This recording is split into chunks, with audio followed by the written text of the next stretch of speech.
હવે વાત કરીએ સુરતની કે જ્યાં હવે ડ્રાઇવિંગ ટેસ્ટમાં એઆઈ નિર્ણય કરશે। લાંબી રાહ બાદ સુરત આરટીઓમાં અદ્યતન એઆઈ આધારિત ડ્રાઇવિંગ ટેસ્ટ ટ્રેક કાર્યરત થયો છે। શરૂઆતમાં ટેકનિકલ સુગમતા જળવાઈ રહે તે માટે ટુ વ્હીલરની 25 અને કારની 20 જેટલી મર્યાદિત ટેસ્ટ લેવામાં આવી અને અગાઉ બુક કરાયેલી અન્ય અપોઇન્ટમેન્ટ આગામી સપ્તાહમાં શિફ્ટ કરાઈ છે। જોકે ધીરે ધીરે અપોઇન્ટમેન્ટની સંખ્યા વધારવામાં આવશે।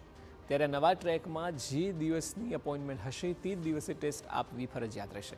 ટેસ્ટ દરમિયાન દરેક સેગમેન્ટનું પરિણામ ડિજિટલ ડિસ્પ્લે પર તરત જ જોવા મળશે અને તરત જ અરજદારને પાસ કે નાપાસનો એસએમએસ પણ મળી જશે। આ પ્રક્રિયામાં સિગ્નલનું પણ પાલન કરવાનું રહેશે। ક્યુઆર કોડ સ્કેન કરીને અરજદારો ટેસ્ટની સંપૂર્ણ પ્રક્રિયાનો વિડીયો પણ જોઈ શકશે અને એઆઈ તેમને સૂચન પણ આપશે, જેને લીધે ટેસ્ટ પ્રક્રિયા પારદર્શક અને સરળ બનશે।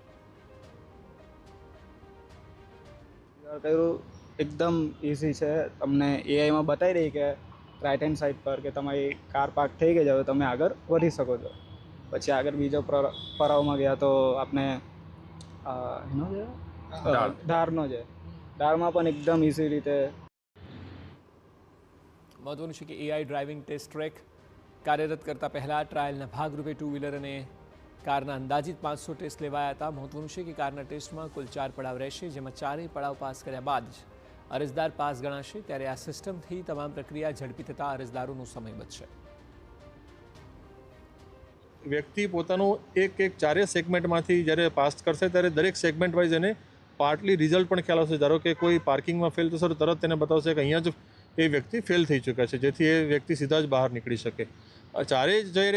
ચારેય સેગમેન્ટ જ્યારે પૂર્ણ થશે ફોર વ્હીલમાં ત્યારે એને પાસનું રિઝલ્ટ આવશે। એઆઈ બેઝનો ટ્રેકનો જે વિડીયો બનાવેલ છે, સરકારશ્રીએ વિડીયોનું ચુસ્તપણે ધ્યાનથી તમે જુઓ અને એ મુજબ તમે અમલીકરણ કરો।